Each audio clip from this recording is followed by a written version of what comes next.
Test క్రికెట్లో team India ఏస్ spinner Ravichandran Ashwin నెలకొల్పిన రికార్డులు అన్నీ ఇన్ని కావు.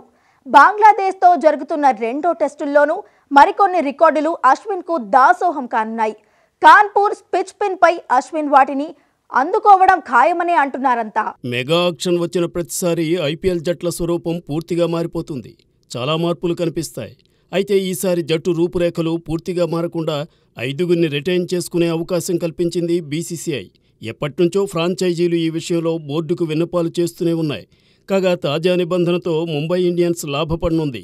రోహిత్ శర్మను కెప్టెన్గా తప్పించిన నేపథ్యంలో అతను ముంబై జట్టును వేడనున్నాడనే చర్చలు కొంతకాలంగా నడుస్తున్నాయి. బోర్డు నిర్ణయం ఇప్పుడు ఆ జట్టుకు వరం కానుంది. ప్రస్తుత కెప్టెన్ హార్దిక్ పాండ్యా, జస్ప్రీత్ బుమ్రా, సూర్యకుమార్ యాదవ్తో పాటు తిలక్ వర్మ, ఇషాన్ కిషన్లో ఒకరిని ముంబై జట్టు రిటైన్ చేసుకోవచ్చు. రోహిత్ శర్మ సైతం జట్టుతో ఉండడానికి మొగ్గు చూపుతున్నాడని వార్తలు వస్తున్న నేపథ్యంలో 5గురిని అట్టిపెట్టుకునే నిబంధన ముంబైకి కలిసి రానుంది. ఆ జట్టు యాజమాన్యానికి చక్కని వెసులుబాటు దొరికింది. ఐపీఎల్ మెగా యాక్షన్ కు ముందు ప్రతి ఫ్రాంచైజీకి ఉండే టెన్షన్ ఏ 4గురిని అట్టిపెట్టుకోవాలని.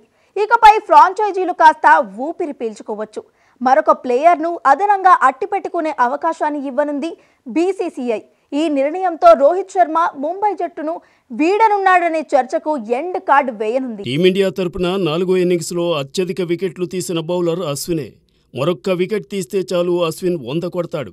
బంగ్లాదేశ్పై భారత్లో అత్యధికంగా 31 వికెట్లు తీసిన బౌలర్ జహీర్ ఖాన్ మరో 3 వికెట్లు సాధిస్తే అశ్విన్ ఈ రికార్డును అధిగమిస్తాడు.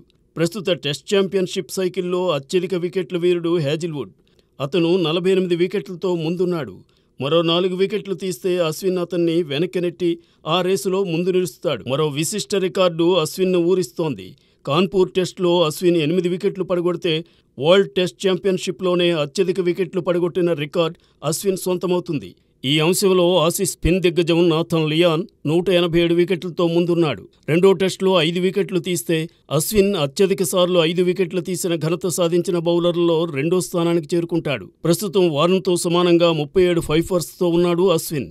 మురళీధరన్ ఈ ఘనతను 67 సార్లు అందుకుని ముందున్నాడు. మరో కీలక రికార్డు కూడా అశ్విన్కు అందుబాటులో ఉంది. మరో 9 వికెట్లు తీస్తే టెస్ట్ క్రికెట్ చరిత్రలోనే అత్యధికంగా వికెట్లు పడగొట్టిన బౌలర్లలో నాథన్ లియాన్ను వెనక్కి నెడతాడు రవిచంద్రన్. లియాన్ 520 వికెట్లు తీశాడు. అతన్ని అధిగమిస్తే ఈ అంశంలో 7వ స్థానానికి చేరతాడు అశ్విన్. అనంతపూర్లో దులీప్ ట్రోఫీ సూపర్ సక్సెస్ అయింది.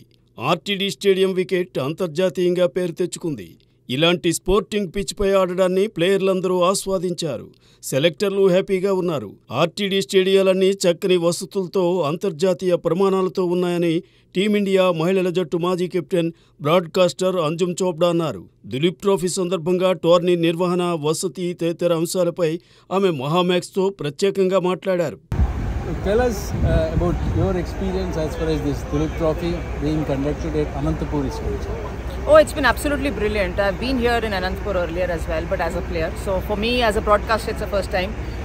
Not that I didn't expect the facilities to be this good, but yes, the last time I came, more than a decade back. So one ground was under construction. This time, both the grounds are in beautiful condition. I think world-class grounds, beautiful facilities, and it's always nice to have the local crowd coming in and watch the cricket matches. So yes, after a long time, but it was good to come back to Anantapur. How do you find the wicket? The wickets have always been very good. I don't see a reason of complaining that wickets have not been good. No, not at all. And if you're talking about the wicket being slightly turning or swinging or assisting for seam bowlers, I think in a 4-day or a 5-day contest, it's supposed to be like that. It can't be a cemented pitch where the ball just comes onto the bat nicely. So that wear and tear and that variation needs to be there. That's why it's called 4-day cricket or a 5-day cricket. So no complaints. I think facilities have been absolutely brilliant. They've been maintained right through as well. So credit to the entire Anantapur Cricket Association, Andhra Cricket Association, and Mr. Ferrer and family for having this. Summing up, India is on a testathon or a testathlon because those 10 tests, if you look at it that way, before the World WTC final. So what are the major positives from Duleep Trophy?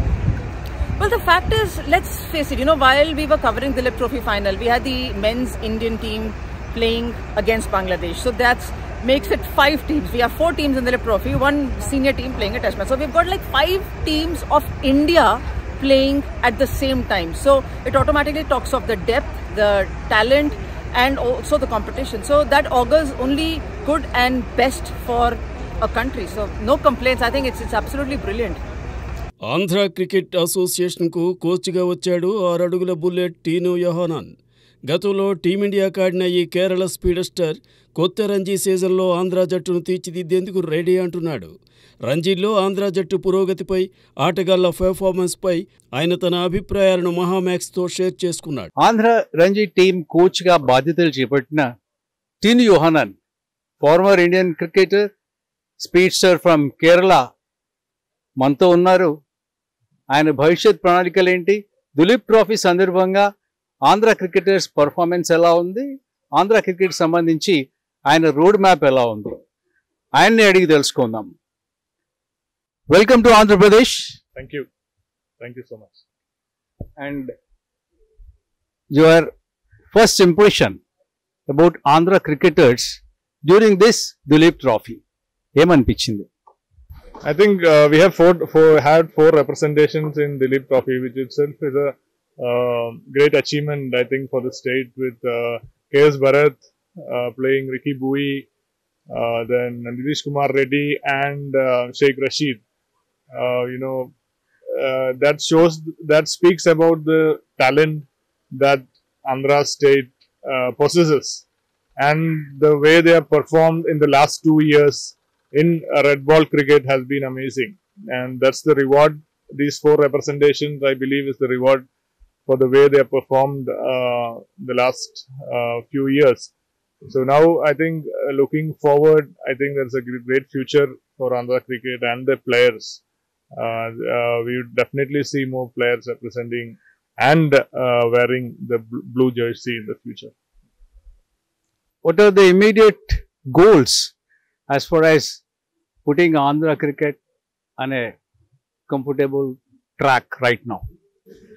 I think I've just taken charge of the team, and our camp is starting by next week in preparation for the Ranji Trophy. So definitely the goal will be to prepare ourselves for this season, especially for the five Ranji Trophy games that is ahead of us. So we'll use the time